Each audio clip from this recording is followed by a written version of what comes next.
Okay, so I've got my bacon ready. I'm just using back bacon here. You can use streaky bacon, then you haven't got to prep it up as much, but obviously I don't want the fat in there. I'm trying to make it as healthy as possible, so I'm just going to take off the rind.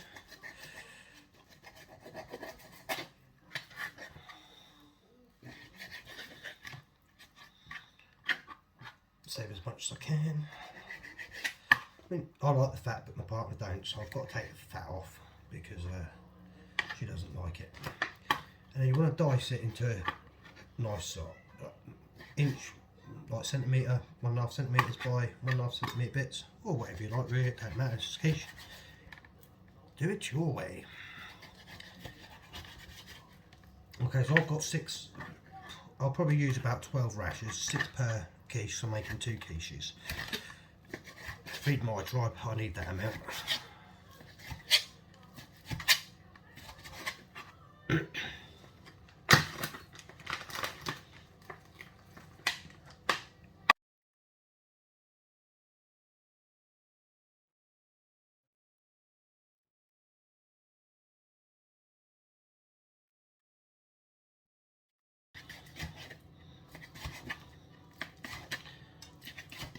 Just like so, I'm going to cut that off for a couple of minutes on it in the hot pan just to brown it off.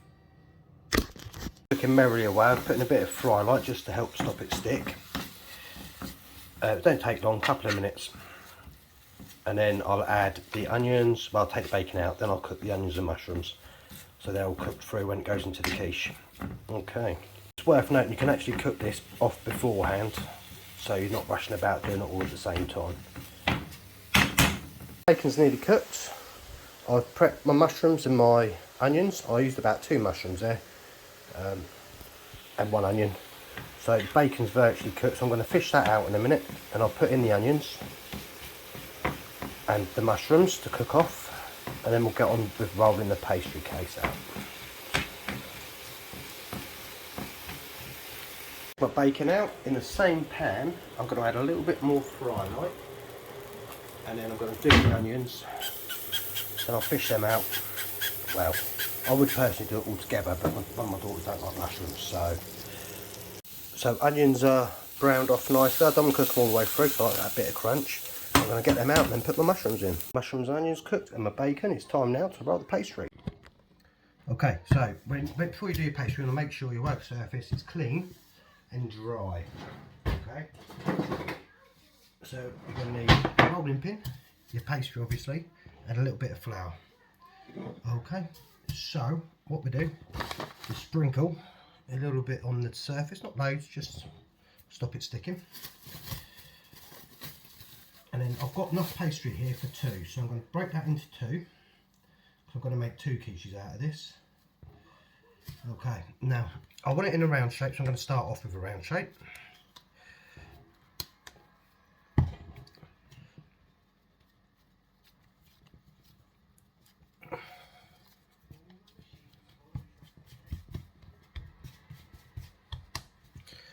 Okay, a little bit more flour, a little bit on top and a little bit on the rolling pin.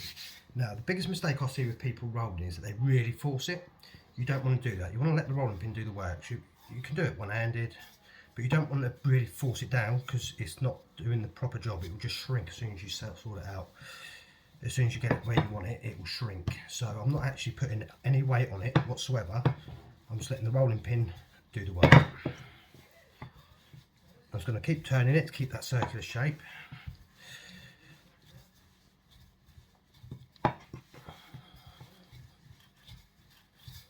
So again, no pressure, just even.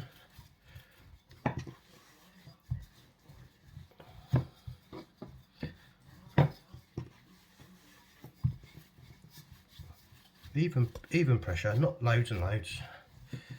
See the elasticity there, it's making it stretch back. That's the gluten in it. So it's going to keep going. And if it does start sticking because it's slightly wet, just roll it over on the rolling pin. Sprinkling more flour, and away you go. Okay, again a bit more on top. Put on the rolling pin, and then just keep going till you get the desired size you want. Okay, so I suggest when doing this, you want it a couple of centimetres bigger than your flan case, because it will shrink slightly as it cooks, because we've got to bake it blind first, which means cooking the pastry case so it's firm, so it'll accept it. You can do it without cooking it and it'll make the base of the quiche really soggy. All depends what you like, really, I suppose.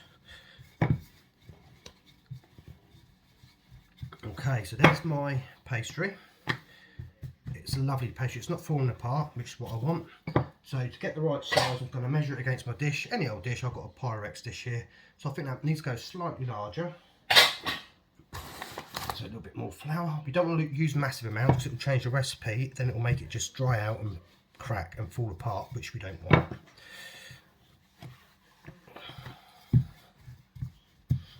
Just like that. Okay, so that'll do, mate. So what you want to do, you want to grease your dish you're using for your quiche base. This is a nice little tip, not just the greasing bit, but the next bit, because what we're going to do is we're going to sprinkle a little bit of flour, and then as that cooks, it stops it sticking, so the pastry don't get all stuck to the case. So I've greased it, and now I'm going to get a little bit of flour, and I'm just going to move that around so it covers all the grease that I've put on there. So it's like that. Right, to lift that into that, I'm not going to lift it up because it will just fall apart. So I'm just going to roll it on the rolling pin. Then once it's on there, too short, take it back up,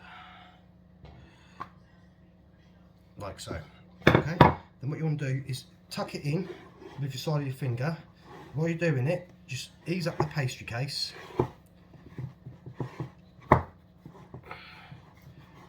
So it doesn't rip, because what you want it all in all the corners, because otherwise again it will break. So just firm that in, not too much but enough. And then what I'm going to do, I'm going to make a nice little simple cheesy pattern on top, thumb and fingers.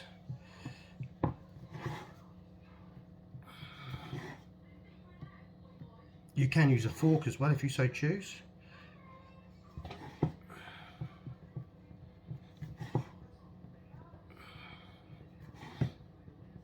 I mean, you don't even have to do the pattern, but it does help because I'm firming it against the flan case as well.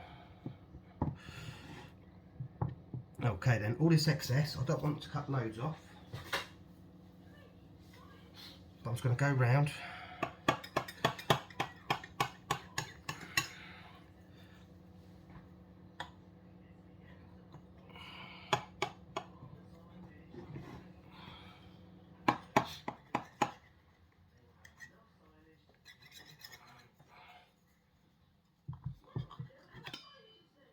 Again, I've left enough so if it does shrink a little bit, it doesn't matter because it's not going to fall down the side.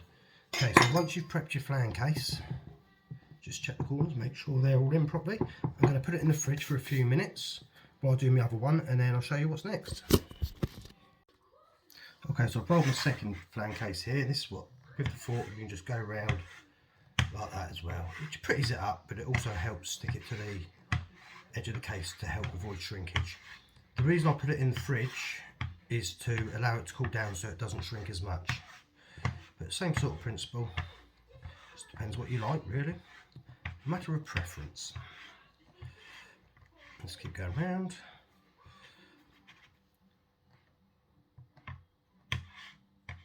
Like that, and again with my knife I'm going to take off a little bit off the edge, not right up close because just in case it does shrink a little bit, so I'm going to allow for that.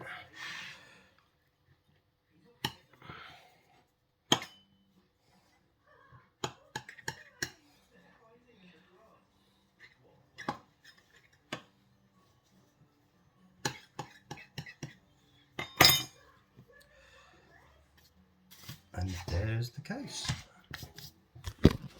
Okay, so for this next bit we're going to be baking it blind. Okay, so what that means is putting some weight in there, cooking it off so the shell hardens, so you've got a nice crust pastry when you add, once it's all cooked together.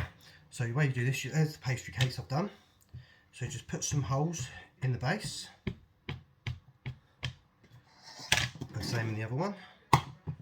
You don't need to go crazy with it. It allows the steam to vent, because if you don't, as it raises it, as bubbles pop up in it, and then it's just not ideal, especially for a quiche. So once we've done that, we're going to line the pastry case with some greaseproof paper. Or not.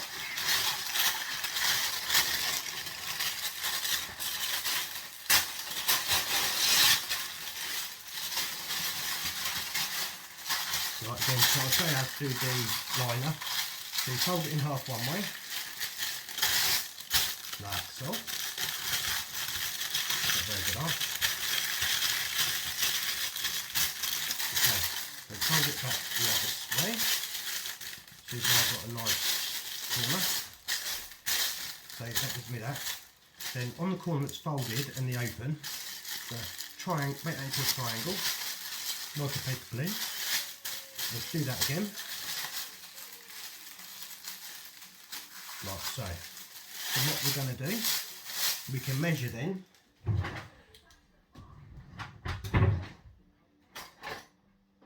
Kids have nicked all my scissors.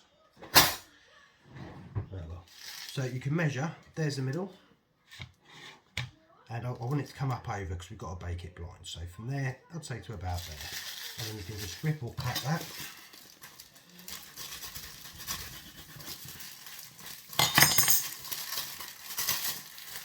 Like so, and when you open it, there it is. That's going to go in there. You want to make sure it comes up to the sides. What we're going to do, some of the old bits of rice that I've had, that I've not used, I'm going to just fill that up with rice in the bottom. Then the good thing is with this, it stops the base popping up as well. It helps do that. So I'm going to put that in. I'm going to do that on both. And then once it's baked, the rice is no good for anything else except baking rice. So that's what we're going to do. We'll put it into storage, and then we'll bake blind with it for the future.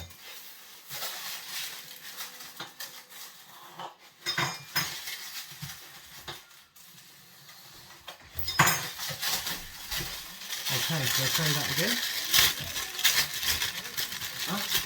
There's, you fold it lengthways, then you fold it again, the opposite way, then you make a triangle, so you fold a triangle, or you could just measure around it and cut around it, but that just seems more accurate for me. Okay, so there's my middle, so I'm going to take it off about there.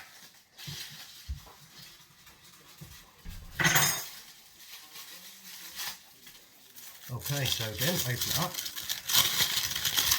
Little snowflakes you used to make as a kid. I used to do that all the time.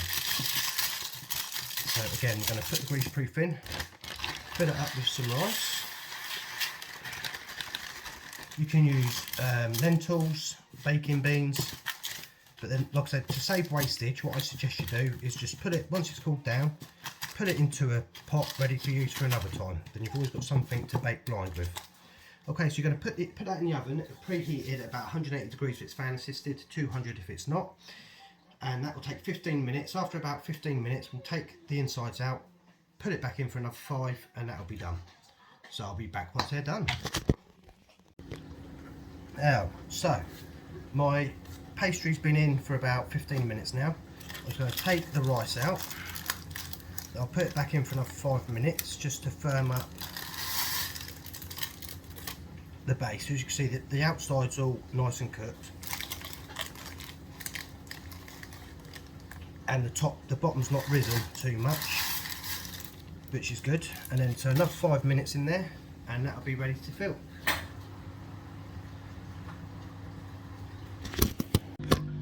So for the filling for the eggs, I've got 4 eggs, about 25 millilitres of milk, and I've got 60 grams of cheese. If you want to enhance the flavour of the cheese, you can always put in a tiny bit of mustard, English mustard, and that will bring the cheese flavour out. I'm not doing that though today, so just going to crack your eggs.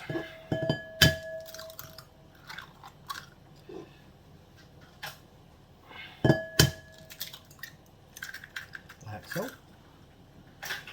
Beat that up.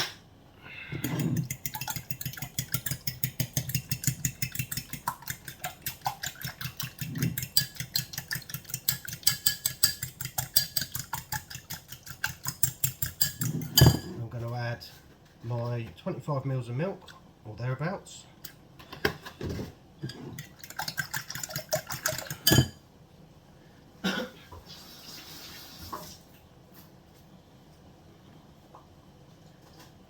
Some pepper,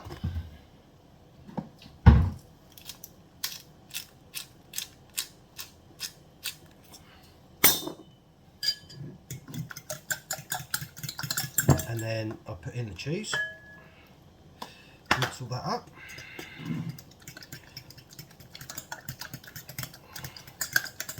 You can always put cheese on top as well if you want to. I don't generally intend to, but again, it's down to preference.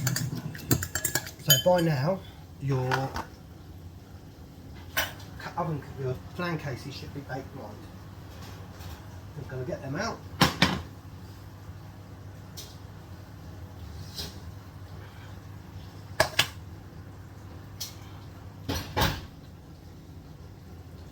So there's my cases. Oh, they're nice, not overly cooked, but they're nice and firm. Then I'm going to just put in what I want in each one. So half my bacon. Ouch, that's hot. Some onion. You could always put the cheese in there and just pour the egg on top, but personally I like to mix it. And then I'm just going to pour the mix over the top.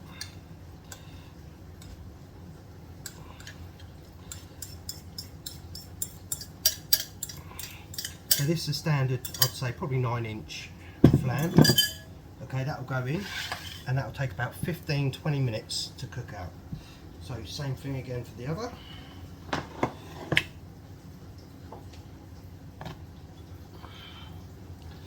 Bacon, onion, mushroom.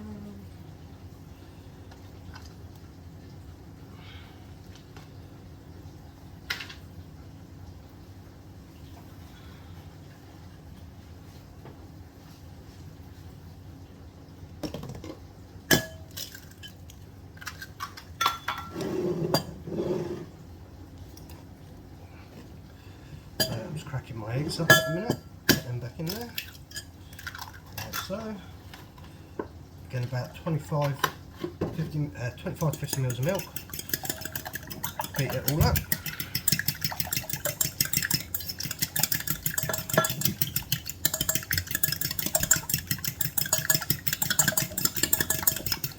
Pepper and cheese.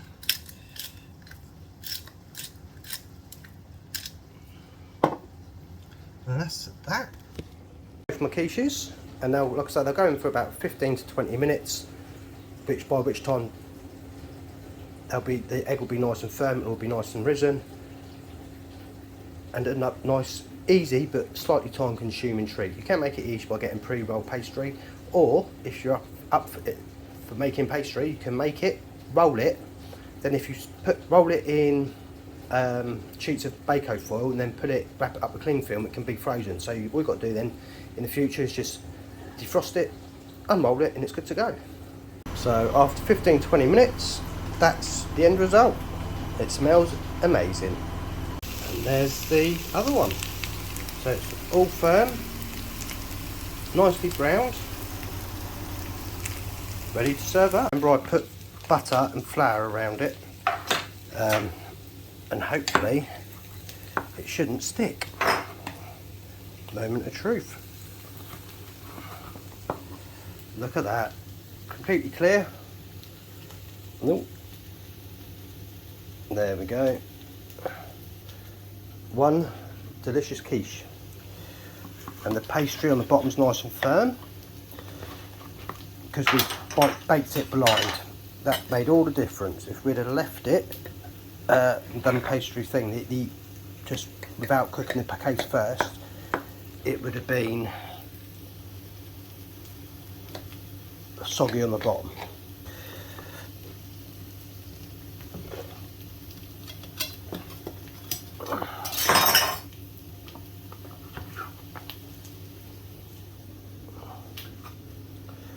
So that's how we do a quiche. There's that one, and the one without mushrooms. I hope you all enjoy. Please like, subscribe, share. I hope you enjoy. Leave us a review, a like, a share, and thanks for watching.